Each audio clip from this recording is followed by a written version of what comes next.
Hi, traders. How are you? Everyone doing okay?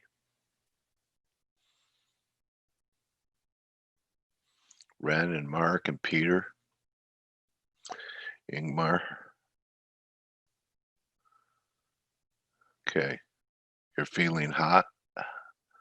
Buy a fan. Hi, Zig, Hugo. Okay, everyone. I want to start off with the dollar. So dollar put in this little double bottom. You know, normally I don't really believe in them much. I would have preferred to see lows taken out, but I'm going with it. As you can see, a lot of confluence up here at this 94 to 94.10 level, which is where the first wave terminated, right around 94. So 94 is a real big area here. And just arithmetically, 92.5 to say closes over 94, it's going to take you up to 95.50, which 95.50 has so much confluence there. You have moving averages there. That's where the uptrend was broken. So I think this could be a magnet that's going to be a big bull bear line, a big fight if we get up here. And I think there's a possibility that that could happen. 95.5, I'm not sure if that's going to be the final low. I know some Ellioticians are saying this could be a 4. And then we get one more shot down towards 91, 90.5. So we'll see. But for now, going with the double bottom, I wanted to show you guys this. Sometimes it could be pretty simple. Check out the Aussie weekly.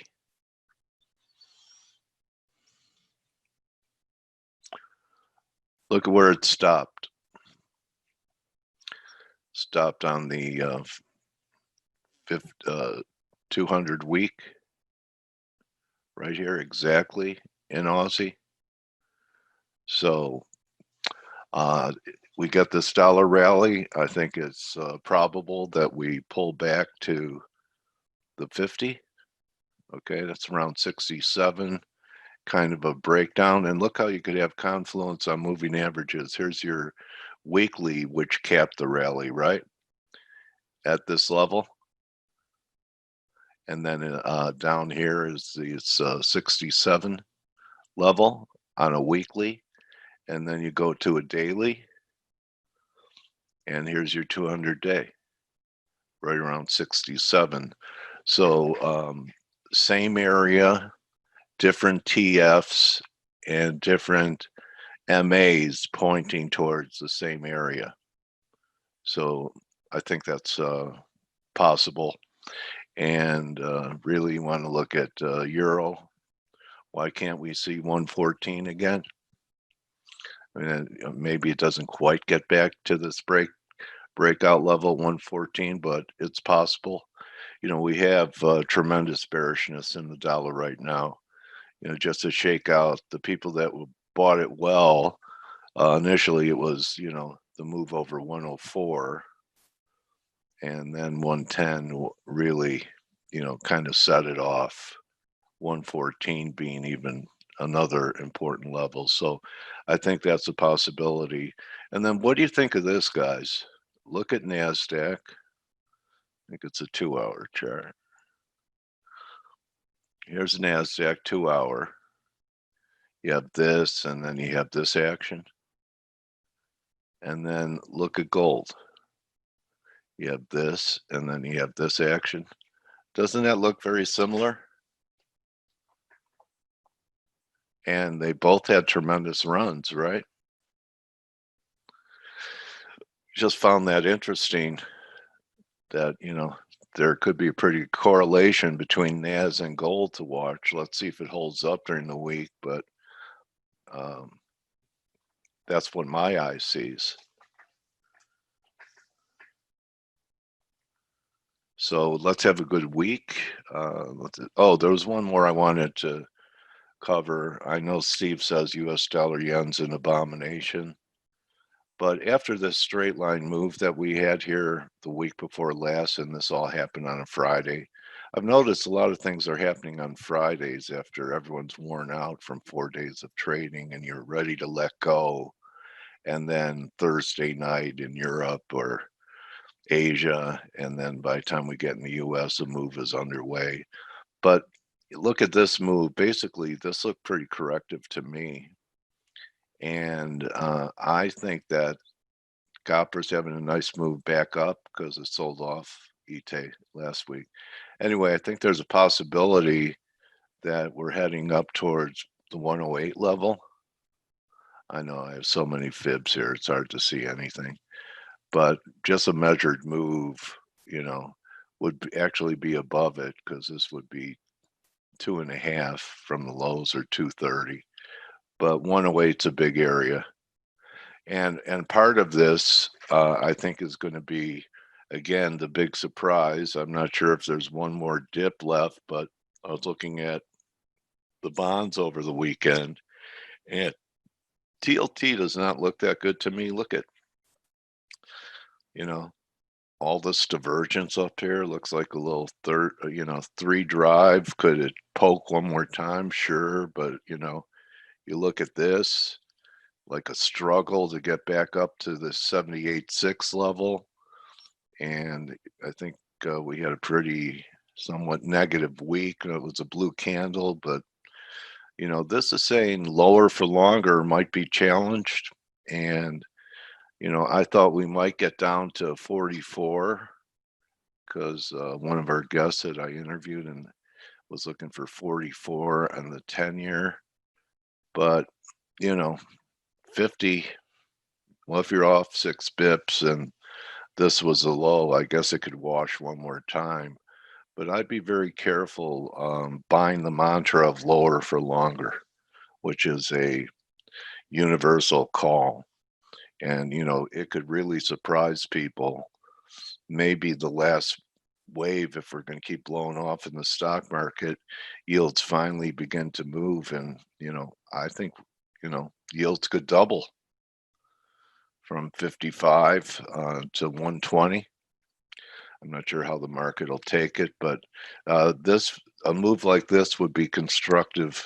The yen and USD going up towards 111, 112, which no one's talking about anymore. Why can't we just see a fib retracement from over 3 to down here, which could take you up to over 2% on the 10-year? Just saying. You have universal opinion about, the Fed reinforcing it, saying that they're not thinking about even thinking about raising rates. Well, you don't need the Fed to do it. There used to be these things called bond vigilantes, right? So we'll see if they're going to come out for a ride on their horses with their, with their black mask on.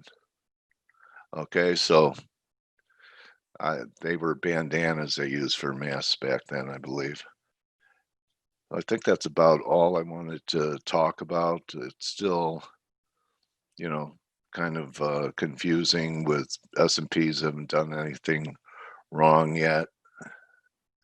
But I think the relative weakness between S&Ps and NASDAQ gives NASDAQ the title of weak sister. Okay. So if you want to play with stock indexes, NASDAQ would be the preferred short for a while. And crude, played it from the short side after it broke and then rallied here. But, this bothers me a little bit. So we'll see what the dollar is really going to be the key to see if it holds. I wouldn't like the action in the gold, say in the dollar, if we started trading back under, say, 93 on a closing basis, back under here. But again, the 94 level key may not do it today. Yes, IWM is looking good. What's XRT? Ripple? Okay. Yeah, I think I had Ripple once in college. Ripple wine. Okay, so let's have a good week, everyone. Pretty quiet August Monday. Remember, markets are pretty thin. It's a little different this year where, people may not be taking vacations, but, could really slow up next few weeks into Labor Day, and then volume usually picks up again. So be careful about size in an environment with lower liquidity. Okay, good hunting. And I'm going to bring Blake in and get his view. And I pay attention because I always see things that I didn't see before when I look at what Blake and then Stell has to say and then Steve has to say. And that's, I think, one of the best features of what we do here for free is you're getting some different views from some pretty good traders, and surround yourself with people better than you and you'll rise to that level. XRT is retail. I would say, Amira, the one group that would benefit from a rise in yields would be a pretty out of favor group, be the financials. So if you're buying the, so that'd be like the XLF, because especially if the yield curve is steepening. So, it's already starting to look a little better, but you look, it's way underperformed everything. And look, it got a pretty good pop on Friday when yields started going up. So this group. Dale, good morning. Good morning, buddy. We've talked about that before. I think that an initial reaction in yield steepening is going to be for the financials to benefit until they realize that actually big part of their balance sheets is going to have serious trouble with higher yields, and that's when it's going to start going south. Yeah, but maybe they squeeze them up to maybe. The initial reaction is going to be positive until the market realizes that many of the assets they hold are not going to be viable with higher yields.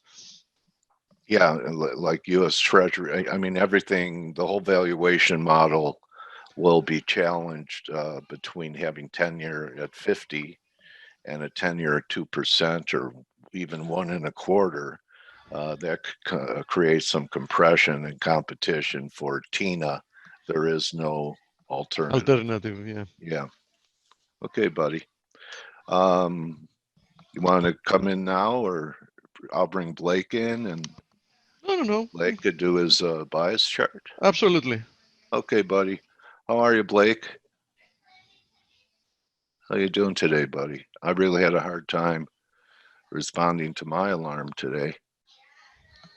How about you? Maybe he hasn't. Blake Morrow. This is ground control to Major Blake. He's still muted. Yeah, he's still muted. Blake, okay. If you can hear us.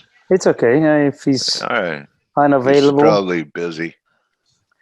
So, Sel, how are you today, buddy? You have a good birthday weekend? Yeah, man, it was really good. It was quiet at home. We're trying to minimize. Hey, sorry, guys. It's okay. All right. Well, I was trying to listen to some conversations in my office, and then all of a sudden I heard Steve's voice, and then I had to turn my volume down because Steve started yapping around, and so I was trying to listen to two different conversations at one time. So, good morning. Good morning. Sorry, guys. It's all right. When you said you were going to pass it over to me, and then all of a sudden you guys got caught in another conversation. Then I had to jump over to another conversation. So. That's all right. How's it going? Good. Okay. I had a hard time with the alarm this morning. What's that? Had a hard time responding to my alarm this morning. Yeah, I know. Mine too. All right. Well, hey, I've only got a short period of time now. and I heard you talking earlier about, let me go over to the charts here. You're talking about the euro dollar. The one thing about the euro that I want to point out from today is that we have a big options expiration at 118. It's over $3 billion. So it's a big options expiration that might, kind of give the euro dollar gravitational pull a little higher throughout the course of the session before like 10 a.m. New York time. So we might get a bounce here, basically, is what I'm saying in the euro.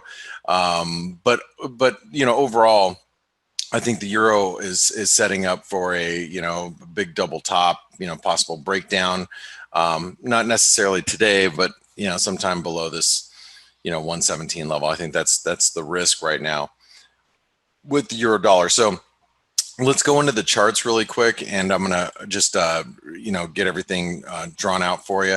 So resistance for the euro intraday, I mean, we have to probably note 118 is the first resistance, and matter of fact, actually, I'll probably just take a spike low here. One of these spike lows right over here at 118.20, but really the key resistance is going to be above 119. But for today, and I believe that we're still in a bullish trend. That's why you can buy dips, in the euro and not worry too much about it, is because we're still in a very strong bullish trend. But the thing is if we break through 117, that's going to be extremely bearish near term. Okay, so 117 support.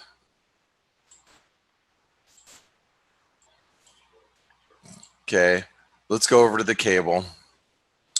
So the cable, very similar setup here. Now, Nidish in our chat room brought up a chart to me, which is it was something I wasn't even looking at. If you take the highs here from April 2018, spike high right here, that takes us right to the 132 level. 132 is really key because that's a horizontal resistance, 161% extension of this move here, that high to low. That all takes us to 131.85. So we know that this is really critical resistance up here. Support is obviously 129.80. Okay, so let's write down that. That's going to be support.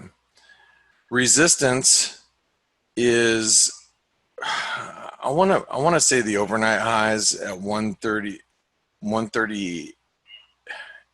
It's 130.90 roughly, but I'm going to just say 131 is probably pretty good resistance. Matter of fact, you know what? I'll take it a little higher than that. It'd be right here at 131. Well, it's 131.05. So that's going to be resistance. We're still bullish, but I think the risks are starting to build that we, get a little bit of a pullback soon. So, whoops, didn't mean to do that.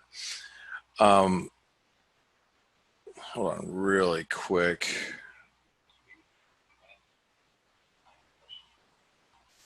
Okay, so let's go take a look at the, let's go take a look at the Aussie. So here's the Aussie, and the Aussie dollar, last week, this 161% extension really came into play, and that resistance was pretty critical. That was 72.40. Now it seems like we're capped at 71.75. But if we can break that, we're still bullish while we're above 70.70. So this 70.75 level, that's something we have to pay attention to. Okay, obviously, I'm already trading counter trend in the Aussie from last Friday, but and then it's small because I know it's counter trend, but it's still bullish while we're above 70.75. So that's plain and simple. Okay. And then we should probably write this down, 72.50, just in case we get up there. 72.40, I'm sorry, that was a typo. Now, one of the things that you might have noticed is the Kiwi is holding really critical support. We've talked about the support a lot this last week, and that comes in at 75.80. Or 65.80, excuse me, and notice where we went to today. I mean, 65.77. So this 65.80 is really key. Whoops, 580. And remember, we have the RBNZ tomorrow. That's something else. Okay, we're still bullish while above it, but the risk is if we break through that, we are going to see the Kiwi do a little slip and slide, and that might actually have more to do with you know, the RBNZ versus anything else, which will be I want to say it's tomorrow night. Let me double check that. Wednesday morning. So RBNZ is going to be Tuesday night, Wednesday morning in New Zealand. Yeah, so a little less than 48 hours from now. Okay. Resistance is 66.25. Okay. One second here. All right, let's go over to the dollar CAD. So the dollar CAD, this is a very important chart to me. This is channel resistance. Okay. It comes in at 134. You notice the high overnight was 133.95. It's really, really critical resistance today.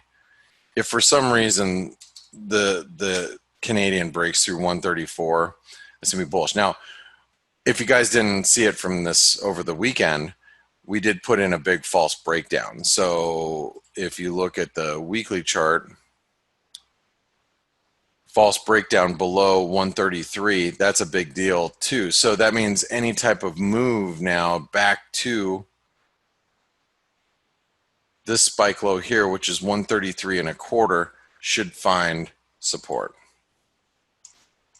And in my opinion, we can only hope that we drop back to 133.25, because we drop back to 133.25, I think that's going to be the level that you want to be on the long side of the dollar Canadian. This is a range because we had a false bearish breakdown last week. So it's now a range, and the risk is we break through 134 and this turns bullish. Okay.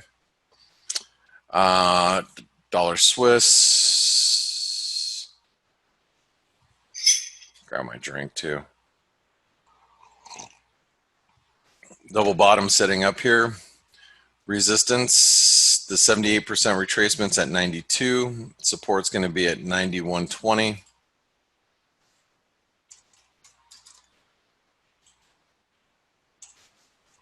And remember, we're bearish until we break back above 92.43, which would be 92.50 really. And we break back above that, then we're going to have to flip back to neutral. Okay. But I think, you know, the risk is building that we, you know, start, you know, reversing a little bit in the dollar.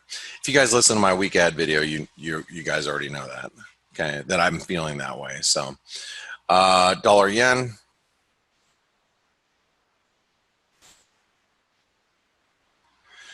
So dollar yen still channel resistance. Comes in right around today's highs, or right around the, we should just note the 106.50. That's really resistance here.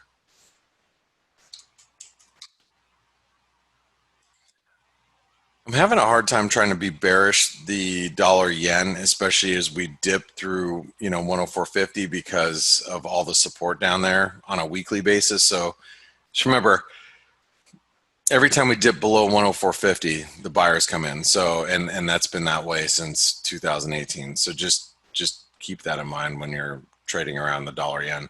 105.30 is support. Today for support is going to be 105.75.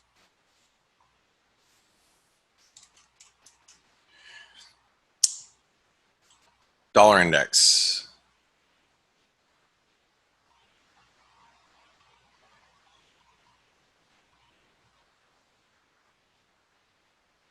Did I just lose it? There it is. Okay. Dollar index. So as I mentioned on the week ahead video as well, divergent relative strength, double bottom setting up, 94 is resistance. That's going to be key. So I'm going to write that down. We're bearish while below 94, but we get above 94 and then it's going to change a little bit. Support intraday, right down to this spike high, which would be 93.08. I'm just going to write 93.05. Actually, 93.10. Okay, let's talk about the dollar Mexican peso. This one is pretty easy right now. Supports at 22.30. Resistance is at 22.60. And we're just flip-flopping like a floppy fish between those levels. And we're in a range. US dollar, Norwegian krona. That was obviously a bad print. Okay. US dollar, Norwegian. Those floppy fish formations. Yep, you got a floppy fish formation is problematic if you're trying to be directional. The old floppy fish. All right, so 9, actually, you know what? I'm going to have to set this alarm here. I'm going to move that alarm. Actually, let me right click, edit that.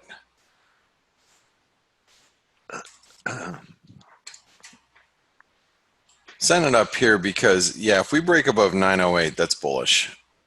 Near term, like bullish when I say bullish, I mean for a bounce. It's bearish right now, though.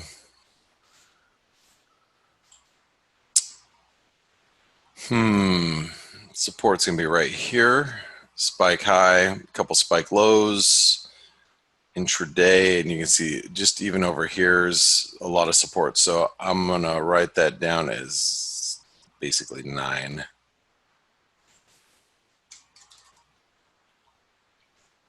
Okay, and gold and the S&P is pretty easy, but we'll do it anyway because here, oops.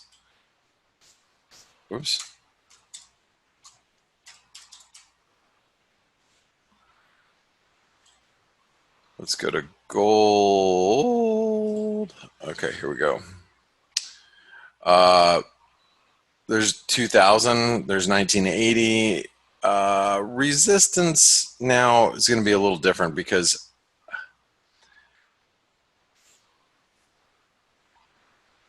you can see this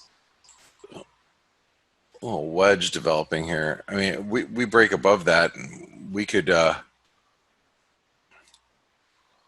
head back to 2075. So let's just call that 2040.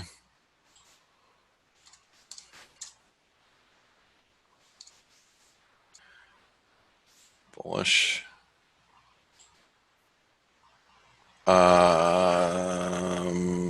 S&P 3,300 is support on the S&P, but we can probably find a better level than that now. Let's see, support.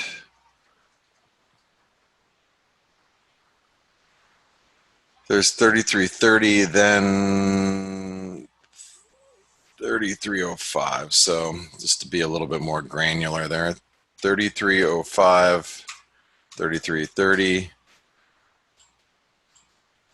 bullish, Like I didn't have that spike over 3,400. You know, this is FXCM's print. This is a bad print. But it's the one Steve had it too, I think. Huh? Steve showed that too. Yeah, week. if you look at like you know, here's trading views. You're not going to see it. So it just depends on what feed you're looking at. That was a bad. I was actually I happened to be sitting in front of my computer when that went off. That was that was during the rollover period. You could see it. Oh, like, okay. Because silver would do that a lot. You know. Yeah, it wasn't a real print. I think, you know, the data feed over at FXCM was just messed up for that short period of time. So anyway, thank you. 3360 is resistance. So here's your bias chart, guys. It's done. I heard both Steve and Stelios here. So good morning, guys. Good morning. Good morning. How's it going? Very well, thank you. I'm 49 years old now, officially. You are. Congratulations, you made it this far. Yeah. You know, Greeks live longer than any other No, we don't. race out or people around I've seen. I've met more 100-year-old Greek people than I had any other people. That's because you guys live a really nice lifestyle. Well, it depends on Mediterranean diet helps a lot for sure. And there are some areas in Greece like Ikaria, for example, Ikaria Island. Which I mean, Euro meat, there's nothing healthier than Euro meat. Nothing. Yeah. No, it is. Right. I would attribute a lot of that to the Mediterranean diet. Yeah, it's olive oil, which is, you know, quite beneficial. And you know, here in the United States, you try to drink olive oil, but it's actually like a processed motor oil. It's not really olive oil. Definitely does not taste good compared to real olive oil, anyway. But yeah, well, happy birthday, Stelios. You're halfway there, less than halfway there to 100. Yep. That's good. Steve, how are you doing? I'm doing 9 years better. All right. Well, good. Well, you know, I was hoping this summer would have been a more busy and active summer, but it's actually been pretty quiet. I mean, when I say quiet, it's been very similar to other summers that we've had where volatility tends to pare back a little bit. Liquidity gets worse, and you know, we just kind of range trade. I thought that this summer might be a little bit different with COVID, with more people at home, but it's been a pretty quiet. It is astonishing considering summer day. So yeah. It is astonishing considering what has been happening. Yeah, right. The markets are just ignoring some important developments in the world. They're gonna stop ignoring. The fall will make up for it. I guarantee you. Yeah, very, very possible. Election. Yeah, fall's probably going to be pretty. I would assume pretty volatile. That's for sure. So and let's hope it's a good fall with a good election season and hopefully a vaccine that comes through, and you know, it'll be a good election season. Well, election, what I mean by that is like good volatility. Yeah, so, it will be. Yeah, good would be depending on your political affiliation, but I'm just saying, from a volatility standpoint, let's hope we get some volatility. Anyway, guys, I'm going to pass it over to you. Everybody, happy Monday to you. I want to thank you all for being with me this morning through the analysis of the bias chart. We will be broadcasting in 4 hours the daily roundup. And for those of you that want to try to get ForexAnalytix for free, you should look at Pepperstone Securities. We have now partnered up with Pepperstone Securities, where if you open a live trading account, you can get ForexAnalytix for a couple months. And then if you have a live trading account and you trade 5 standard lots, I guess it would be called, you would get another 2 months of ForexAnalytix for free. So check out Pepperstone, because we've been trying to formulate a relationship with them for a long time, because they're really one of the largest FX brokers in the world, and their customer service and the way they handle their clients is, in what I've found, is second to none. So and that's really important, especially in an age where technology is pretty similar. When you're dealing with FX, we're getting to a point where the playing field is kind of leveled. So where do you have to excel? Research and customer service. So and that's a big plus for Pepperstone. So you should check them out, especially if you are outside the United States and Canada. So and then if you are in the United States and Canada, make sure you visit our sponsor, Forest Park FX. They'll help you find a broker best suited for you here in the United States. So guys, it is all yours. I'm going to pass it over to you. Thank you, mate. Thank you, good one, Blake. Guys, thanks. Have a great one. You do. So, hey guys, I bet you two guys only use virgin olive oil.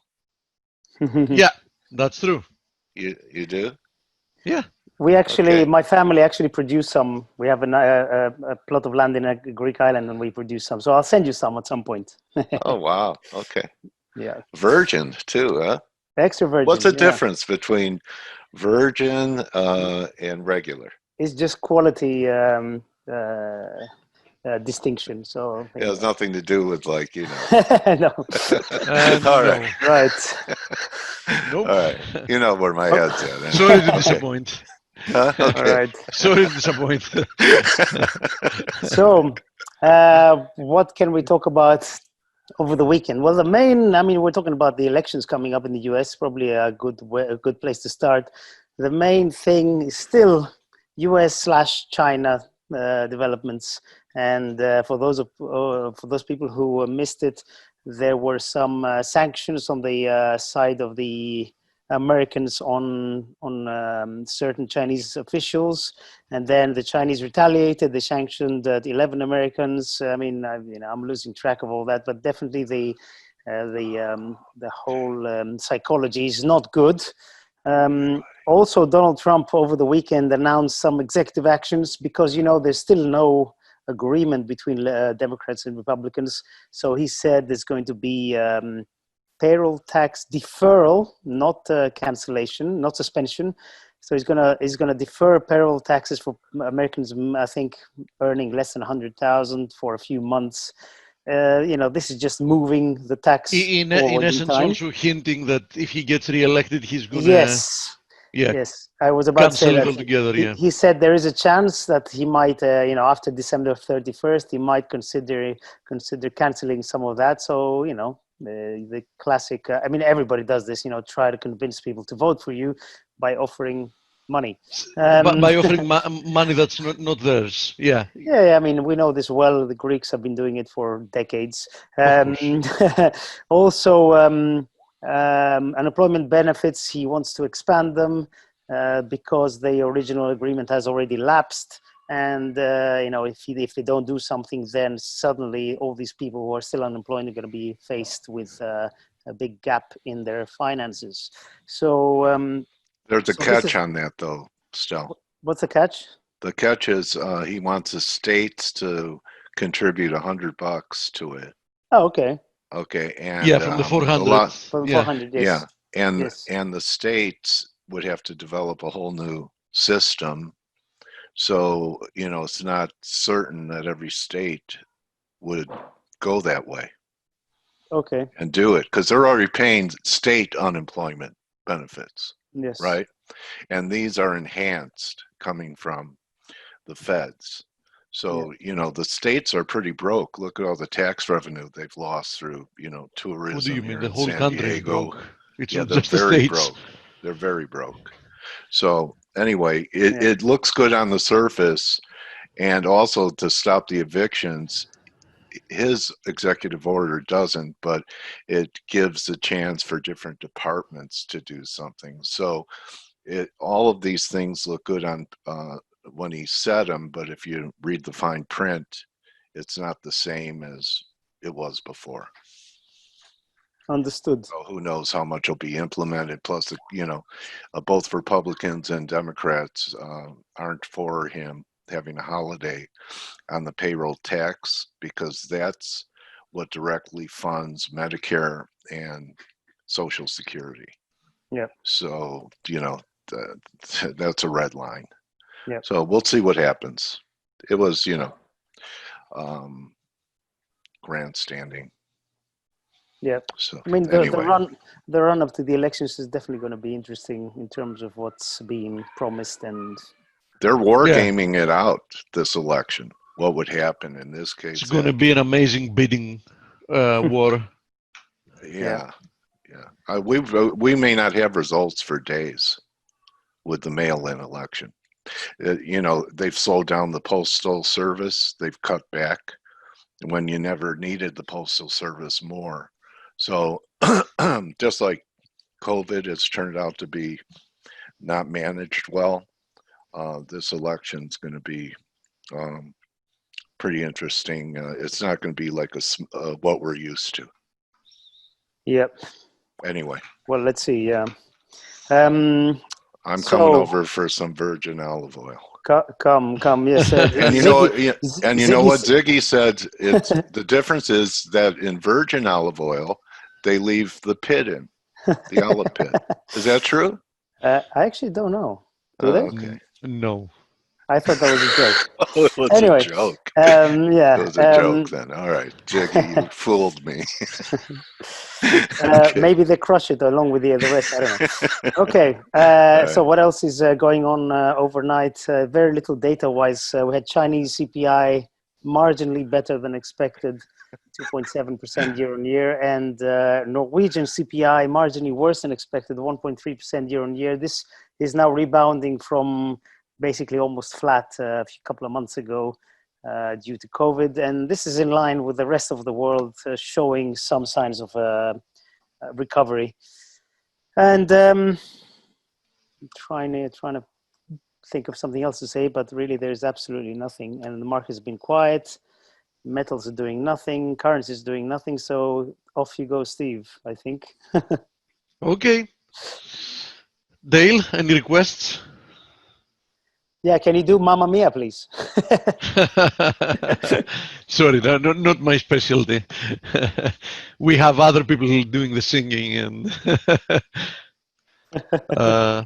okay, so now, first thing to address, at a very general basis, is we have seen on Friday an attempt to turn lower in the vast majority of the currencies against the dollar, meaning we've seen the dollar stabilize. Now, I changed my drawings to potential little ascending wedges in the euro, in the pound, and if that's the case, both of them seem to have broken down below it. So, we're going to need to wait a day or two to find out if indeed that's the case. Alternatively, you can have a look at the DXY. Look at this rectangle we've developed here. Resistance is at 94.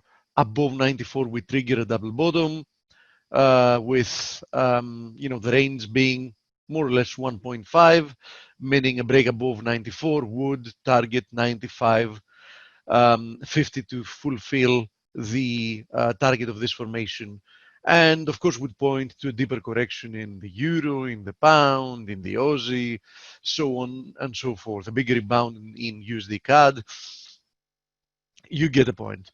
Now, obviously, not surprisingly, if you have a look at the Euro USD, more or less the formation you saw in the DXY, we can also find here, this is a 4-hour chart, by the way, we can also find here in the Euro USD, meaning that we have a rectangle here, roughly a move below, what is this, 117 and change, would trigger further downside in the case of the euro.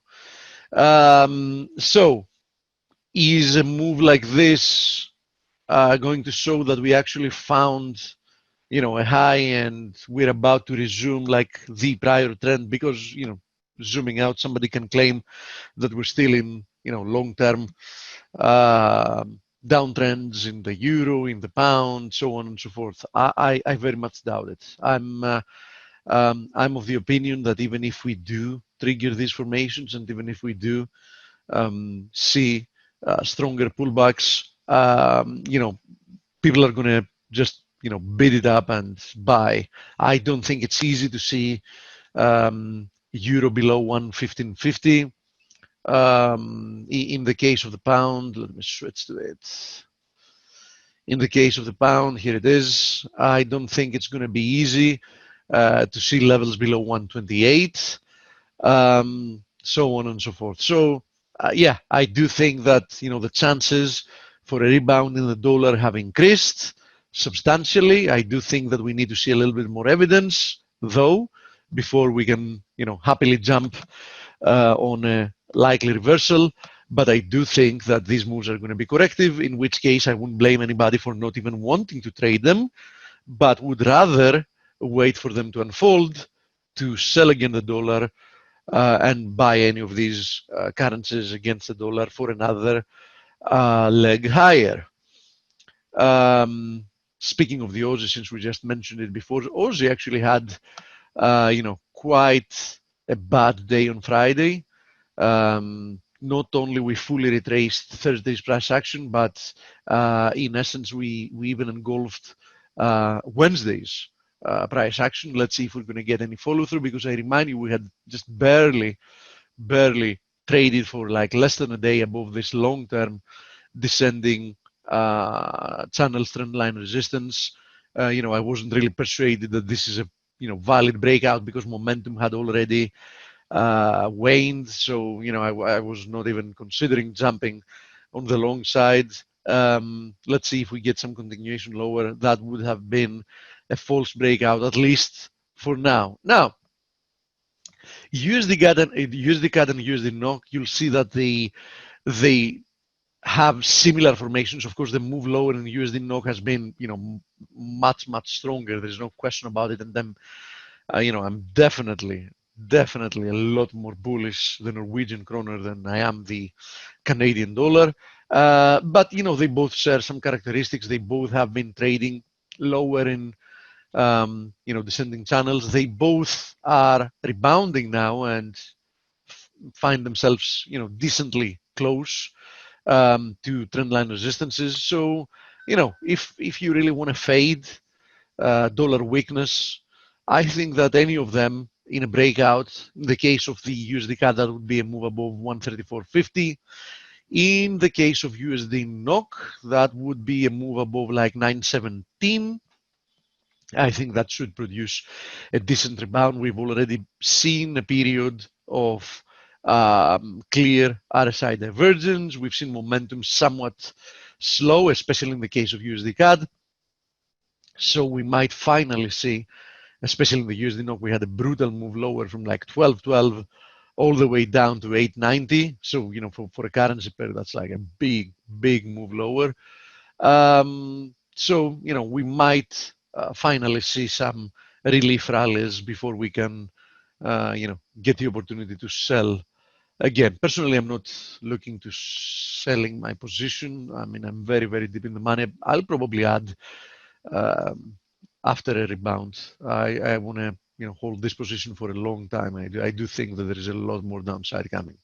Now, having to do with the metals, undoubtedly, once again, we're going to have a lot of people calling for metal reversals. And yes, every time we do see a quite bearish candlestick after such a prolonged and explosive move higher, of course, the chances increase that we're finally going to see some type of a corrective move lower. And yes, under such an environment, it can be sharp. It can be quite violent.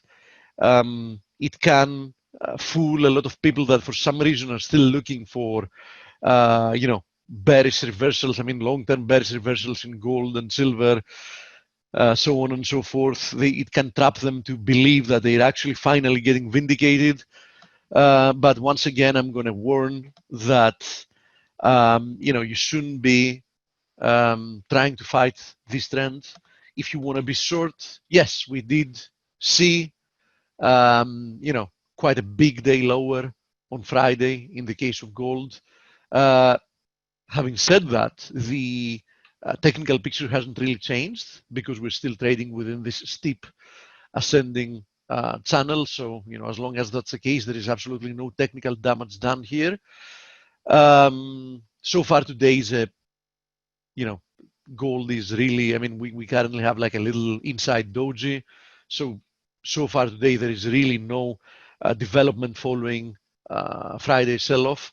As I said, at some point, and this might be the point, we'll see some corrective moves lower unfold. Personally, I'm not looking to sell gold or silver.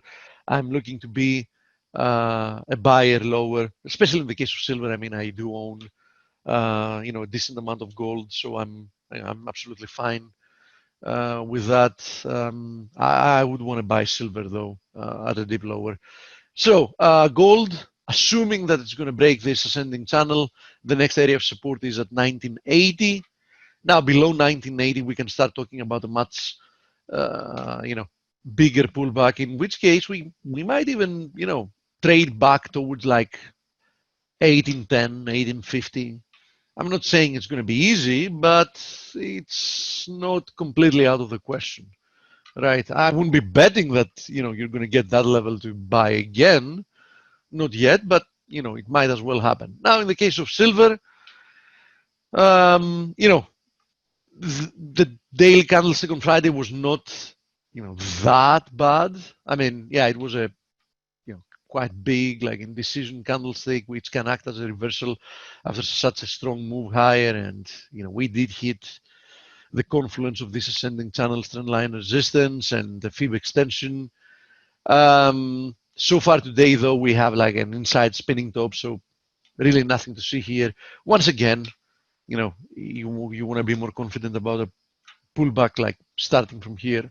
You would have to start by waiting for a breakdown from this channel and take it from there. I would have to say that 26 and change is the first area of support. Then we should be looking towards like 2480 to 25. Now, having to do with metals like platinum still remains well bid above 875. It remains bullish. We have the case of Palladium. Palladium, much tougher to call at the moment. Likely scenario, a long-term symmetrical triangle as a possible corrective move from this explosive move higher. I mean, this was a parabolic move to the upside. It reminds me a little bit of like a long-term chart of the USD yen, right? USD yen still unfolding like a very, very long-term symmetrical triangles correction after, that huge move higher from 70 something all the way to 100 plus.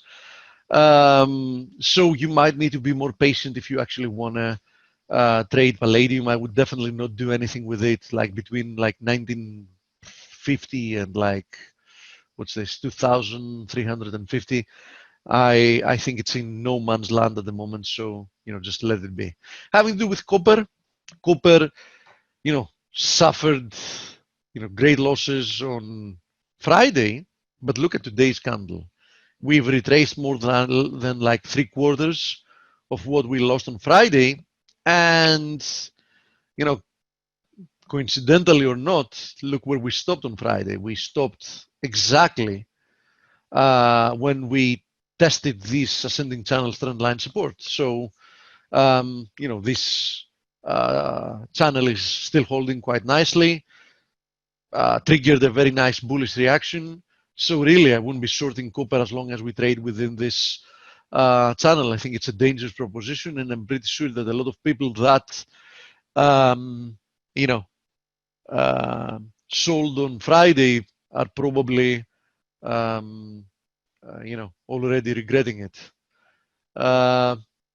Having to do with crude oil, nothing has really changed. I mean, I just remain patient and I'm monitoring this ascending triangle. I mean, we've been moving very, very slowly.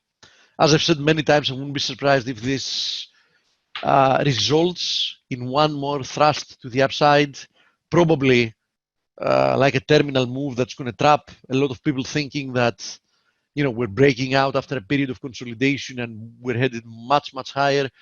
I think most probably these people are going to be left holding the bag, because I would expect a reversal and a much deeper corrective move lower before we can actually, unload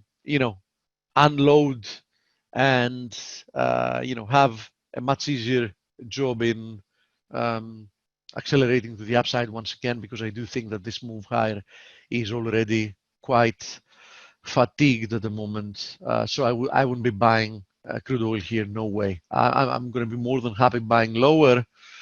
29, for example, would be ideal, but I'm not willing to buy here, even though I do believe that in the short term we might see a short-term move to the upside. I'd let other people do the buying here. Now, having to do with indices. Nothing really has changed here. I mean, from a technical perspective, there is no real argument to be made to be short. I do think that there's absolutely no risk reward in being long. But we're still seeing this slow drift higher. It's annoying because it's moving very, very slowly. If you see both like the S&P and the Nasdaq is back testing actually this breakout area at 11,050. So this might act in the short term as support. Who knows? We might see another push higher towards the 161.8% extension at 11,540. I wouldn't really be surprised. I mean, we're still within this blue ascending channel. Looking at the VIX though, I would definitely be quite worried, because we've seen this formation unfold multiple times in the VIX, and it's not very, very easy to time the exact breakouts, but whenever we've been seeing this price action that is coiling, that is diverging in comparison to what's happening with the index itself, usually we end up having some type of an explosive move higher, even if that ends up lasting just for a few days, as it happened here in the previous time, lasted like 5 days or so. But keep in mind that within 5 days you can easily see an explosion from like 22, That's a big 23 one down yeah. there. The last one we called was, it doubled. Yeah, and the same thing can happen within just like 3-4 days. You can be double that. Yeah. So from the perspective of the VIX, I think that the trade to be at the moment, if you want to be trading the VIX, is definitely perhaps buying some calls here. They don't have to be like long-term calls. I would assume that within the next few weeks we're going to have the next spike higher. I have no clue what the catalyst is going to be, because just looking for possible catalysts in this market is futile, in the sense that this market has anyhow so many catalysts. If it actually wants to go lower, I mean, there are so many good reasons to do so, but we've repeatedly seen that it keeps ignoring them until one day, for some reason, it stops ignoring one of them, or some of them. Steve, besides the triangle, the one feature I see that's interesting is with S&Ps going to new all-time highs and NASDAQ, we never filled the gap that we left last February. Oh, we're far away from that. Far away from that. So and I don't believe I don't believe we're going to fill it anytime soon. I can tell you in advance. I don't believe that gap is going to be filled. Are you telling your enemies last time before it popped from 14 to 4? Are you telling your enemies to sell volatility right now? To be honest, yeah. I mean, if I told you to sell volatility, probably I wouldn't like you that much. Not at current levels after seeing, this pattern, persistently. Short here looking for 10. Yeah. Yeah, Okay. All it is right. amazing risk reward. You can find yourself at 45 within like 3 days, but yeah, Yeah. sure, go ahead and sell, to grab a couple of points to the downside, right? Yeah. Well, it's almost interview time if you're done. Who do we have today? We have Dave from at Moneyology with us today. First time he's been here. I like the title, Moneyology. Okay. Yeah. Okay. So I mean, Yeah. We listen. We have plenty of questions, but we're exactly at the top of the hour, so I don't want to steal, time from the interview. okay. Members All can right. Well always then, ask in the chat room, right? yeah. So yeah, he had a false fire alarm in this building. So, but he's back. So, um, yeah, Dave, I'm going to get you set up now as a panelist, and looking forward to speaking to you. I'm glad it was a false alarm. How are you, Dave? Welcome to Face. I'm great. How are you guys doing today? We're doing okay, Dave, for Monday morning. You had your adrenaline going a little bit, huh? With That was absolutely insane. The first time I get interviewed on any, podcast or anything like that, I get a fire alarm. I have to drag the kids and the wife out of the home. all right. Well, I Strange. could tell you're a trader because you don't let anything stop you. Have you used Zoom before? I have, yeah. Okay, so you know how to share the screen, drop down menu with that green screen share? Yes, sir. Let's do it. So I went to your website, nice web. Oh, there it is. Okay.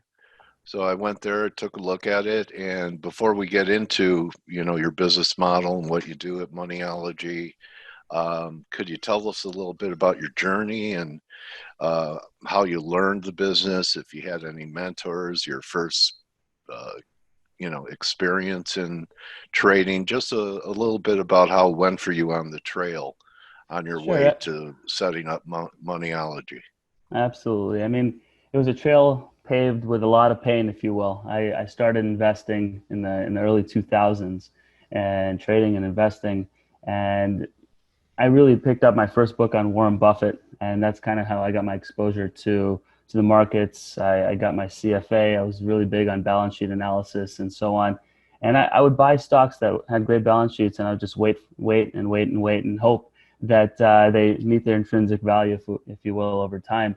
And then what I realized pretty quickly is that waiting for stocks and hoping that they meet their intrinsic value without having any idea for trends around what's going on in the general markets is a recipe for disaster, especially if you're coming into 2008 and so on.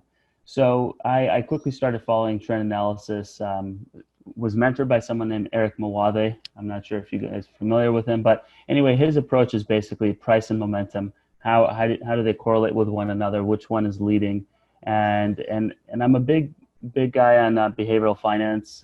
My professional background is I work with I'm an institutional money manager. And I realized that basically for most people, it's just hope and pray investing.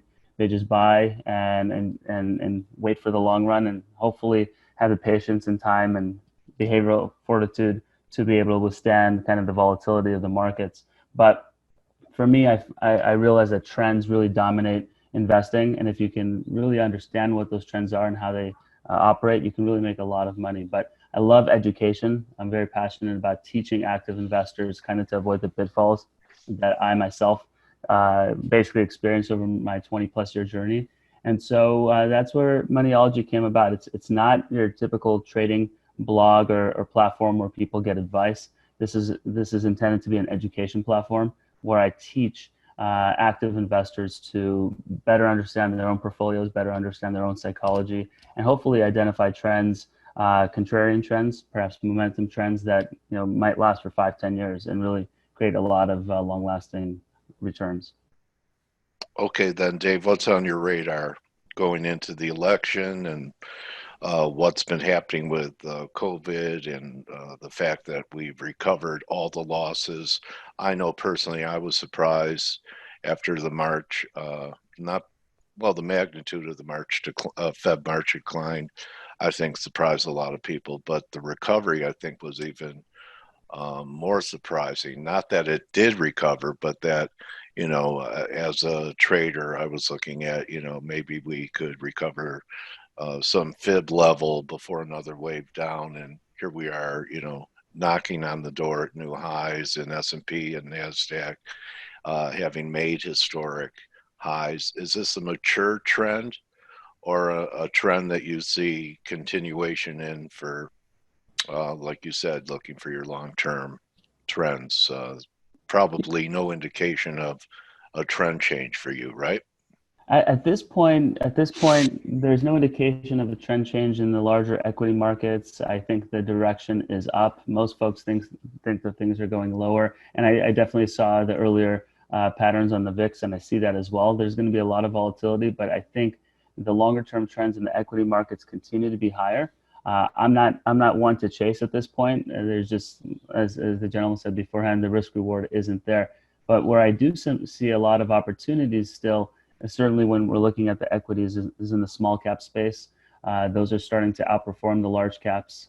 Emerging markets are starting to outperform the U.S. domestic names. So that's very interesting. Underneath the surface, I'm seeing financials really starting to pick up. Dow Transport's really starting to show positive divergences, both in absolute and relative terms to the overall markets.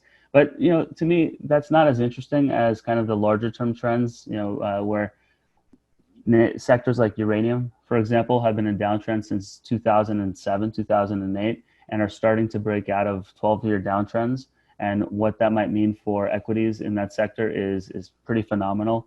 We've been on the precious metals kind of bandwagon since 2016, when the 6-year downtrend broke, and then kind of had that pullback, multi-year pullback, and then 2018 really took off again. So obviously we're seeing the fruits of that trend right now. So I mean, we've seen since March 5 and 10x returns in some of the names. And so what we try to do is we have watch lists of 300 plus names in this, for example, in the precious metal space. So the objective is to really identify the long-term trend, ideally a trend that's been in a downtrend for many, many years, and then find and use technical analysis to find some of the best names in the sector and basically ride them, and obviously have trailing stops over time, and let the markets dictate how long these trends do go. I do believe precious metals are setting up for a pretty nice correction, and so I tell all my subscribers to be cautious here. Don't necessarily sell the positions unless they fit long-term targets, but certainly have tight stops, because a pullback of 10% in the metal could mean a pullback of 30 to 50% in some of these positions. So you're getting that market tell based upon last week's action, where you had gold up $60 and GDX pretty much almost unchanged on the week, and Newmont the same thing, where the gold shares are lagging the physical. To me, that's a bit of a market tell that we could be due for a correction, because I was taught that the shares lead the way in a lot of different sectors, especially in miners. Yeah, absolutely. And this is a monthly chart, but just going into a weekly chart, I saw for quite some time there was a negative divergence where the juniors were underperforming the metal, and that's not a good sign anyway. And typically speaking, when I saw across the board 300 plus charts, with few exceptions, you had all the targets being hit, long-term targets, and so I just felt like a correction was happening. And then when you saw the metal, like you said, up 6-7%, and the juniors flat to negative, you knew that there was a point where there's going to be a pullback. The thing that I don't recommend doing, certainly in a bull market like this, is to ever go short. Certainly unless you're a professional knowing exactly what you're doing, because you can really get killed in that space. So I don't short. I buy hedges on my positions using puts, and that's worked out well for me. But now shorting is just not my style. And I think the general lesson that I try to teach my subscribers and the followers of Moneyology is, look, you have to know your personality. You have to know your time frame. You cannot just be a day trader if that doesn't fit your personality type. If you're a long-term investor, you have to invest long-term. You just have to hopefully identify trends and ride them if that's your style. But day trading is not for everybody, and certainly too many people, including me personally, you can really get burned doing that. So that's the key. I think really understanding psychology is the key to long-term investing success. Is psychology changing with the growthier names in NASDAQ? I've noticed some underperformance, a little bit of the inverse of what was happening during the acceleration phase to the upside in the market, that NASDAQ 100 is beginning, most days it would be up 2% and the S&Ps would be up 1.25%. And in the last several weeks, S&Ps have a stronger looking chart and they've been outperforming NASDAQ 100. Is there a message in that? I think the message is there's a natural rebalancing occurring in underneath the surface of the markets. It's the many names in NASDAQ led primarily by technology and biotech. They've done incredibly well. And I mean, to see a company like Apple go 2x since the March lows, that's incredible. But underneath the surface, you're seeing a rebalancing, a rotation into the industrials, into the financials, into the small caps, because really as the economic numbers improve, those are the areas that are going to start benefiting from all the stimulus. Up until now, it's just been kind of the utility trade. The new utilities are the tech companies. But another trend I'm seeing, Dale, is interest rates are bottoming. I was just going to ask you that. You're a mind reader. Okay, Yeah. so you know that it's a universal mantra, isn't it? Lower for longer, and I think it's going to be interrupted. Yeah, absolutely. I mean, I don't know if I'll have a chance to dive into that, but basically we filmed a video just over the weekend here, where we showed that interest rates on the 10-year Treasury here. Let's see if I've got that. Basically, you have a bullish wedge here that's being created, and you have positive divergence from the previous low back in March. And when you're seeing commodities, and I'm sorry, it's not, I don't know why it's not annotated right now, but you're seeing commodities all across the globe starting to rally. Agricultural commodities, obviously we know about precious metals, energy starting to pick up again. And you're seeing financials benefit, right? That's the margin compression that they've been facing certainly since March may kind of alleviate a little bit. So interest rates, I could see the 10-year Treasury rally to 1.2 to 1.5 over the next 6 to 12 months. And if that happens, I still think long-term we're going to zero. But if that happens, then you're going to see a lot of changes in the underlying kind of infrastructure of the market. Also inflation. Long-term inflation is breaking out against deflationary trends, and that's very unique. And this happened in January. If you map out a 20-year chart of inflation against deflation, something happened in January where inflation started to break out, and that's a trend that's going to take place for many years. And so for me and for my clients, both personally here with Moneyology and professionally, that's a trend that I'm following very, very closely. Okay, so you mentioned grains. Do you participate with ETFs looking at, grains and softs and other commodity sectors where, or do you look for individual shares that are part of that, say, agricultural industry? Yeah, I haven't yet gotten into the futures markets, and that's something I plan on moving into over the next decade. That's an area I'm starting to study right now. So futures on grains, I haven't really traded, even though there's an opportunity there. And really the underlying companies, there aren't too many of them. So for me, fundamentally I'm still a Warren Buffett guy. I still try to find the best companies and sectors, in bullish sectors. So I haven't dove into that space as much as I'd like to.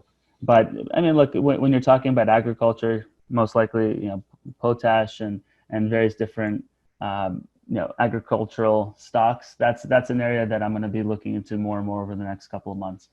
Do you have a uranium chart you could share with us? Absolutely. I know you're very, that's a big part of, and Absolutely. a lot of people were on this fairly early. So do you think that, say, for example, Biden gets elected and, part of the stimulus that he's proposing would be a move towards green energy. Is nuclear energy going to be part of that combination? And that's why uranium is performing the way it is. Oh, so it got killed in March too, and has fought its way back. Okay. Yeah.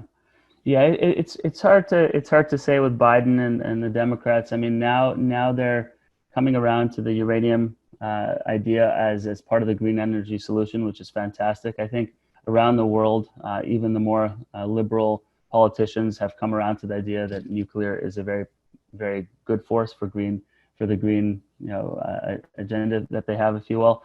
But I think in the U.S. it's a bipartisan issue at this point. But globally, the demand for nuclear is skyrocketing, and you're at the tail end of a 12-year cycle where you have the combination of Fukushima and the global financial crisis, and the amount of underinvestment in the sector that's already so small is spectacular. So the supply and demand numbers are coming together in a way that's probably more attractive than any other sector in the entire market. And I follow, again, both the technicals and the fundamentals of the global markets. I mean, the trade here is fantastic. If you look back in 2000 and in the first part of this century and millennia, uranium went from anywhere from $10 to about $150, and you had some companies go from 10 cents to $10. You had 500 companies in the space. Now you're looking at a sector that across the globe, certainly in the U.S., there are about 10 to 15 names. I mean, it's an incredible consolidation that's taken place. So if you do... How many companies now from 500?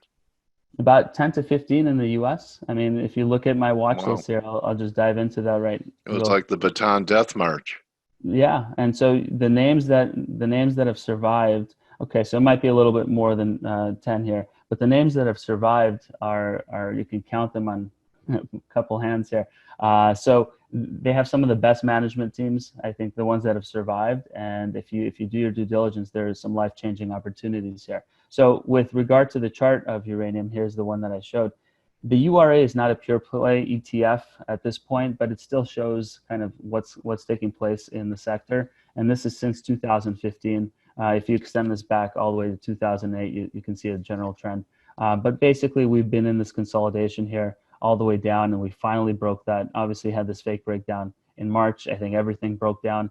But once that recovered, now you're starting to see an uptrend take place, and you're seeing it Should across. hold $10 then, right? On any Exactly. pullback. Exactly. So it needs to hold this level. Obviously, if it doesn't hold this level, then that entire narrative is out the window. But right now, it's a very exciting time in the space because still opportunities are trading at 99 cents off their highs. So pennies on the dollar. Okay, interesting, because a lot of people don't talk about it. Interesting. Anything else that's on your radar you'd like to share with us today? I think in general, right now I'm just really focused on commodities and, like I said, Okay. precious metals and uranium, energy, and natural gas is actually starting to pick up. Natural gas, similar to uranium, is one of those green plays that's been absolutely hit with oversupply over the last couple of years. And while I don't have a chart in front of me here, it's really It kind starting of came to out of break the hole down. last week, I think, or the week Yeah. before, right? Yeah, absolutely. So I'm looking to see an established uptrend. Natural gas, where it actually trades very interestingly similar to the VIX, where it just gets consolidated over time. It goes into a wedge and then it pops, and then everyone thinks we have a new uptrend, and then it drops again. So I want to wait a little bit for confirmation on that. But there are some names in the sector. Sandridge Energy comes to mind that were multi-billion-dollar companies, and then we're on the verge of bankruptcy. And so if you can catch that trend right before it reverses and do some due diligence and some good names, and that's what we want to do with our charts, and we do through our videos, that is what you want to do. We've been long solar for quite some time. So that's a trend that right now I wouldn't chase at this point, but that's been a really nice trend over the last couple of years. And just in general, clean energy. We had wind technology, water technology, all those sectors have been kind of exploding high over the last 3 years or so. So I think that those trends are coming to an end. Now they're becoming kind of more conservative investments, but the long-term money has already been made in a lot of those sectors, but in uranium and in copper and a lot of these clean energy commodities, I think that's where you're going to see an explosion of volume over the next couple of years. Okay, is silver part of that clean energy revolution because it's used in solar panels and or for anything else? Absolutely. I mean, I don't think that silver is trading right now based on that revolution, but certainly the demand in silver is going to continue to go up as that revolution comes to fruition. So, you know, when I'm thinking of that revolution, I'm thinking of cobalt, I'm thinking of nickel. Palladium obviously was in that camp. I think platinum's going to come into that camp, and silver plays a big role. I just don't know how much of that sentiment is created by that kind of the fundamental demand. I think right now it's all about the precious metals craze that's going on. Okay, and do you have any kind of view on where you think WTI, did it, having it go negative, did that surprise you? I never thought I'd see a futures contract go negative. Yeah, it's been incredible to see that. It's interesting. I have a similar view to the gentleman, and I'm sorry I missed his name because I was outside. Steve, that was Steve. Mr. Volge, yes. There you go. He was very good. I really enjoyed his. In terms of crude, I have a similar view that I think short term there might be a fake breakout because it's a bit long in the tooth. But longer term, I do think that we're going to see higher prices closer to 62 to possibly as high as 77. And I think longer term, we're probably going to be in a very nice bull run. I'm not sure we're there yet. This particular chart is, I wouldn't chase it at this point. We filled this gap here at 42. And at this point, I want to see what the market tells me. Is it going to pull back to 32.50, possibly a bit lower, or is it going to break out towards 62.50?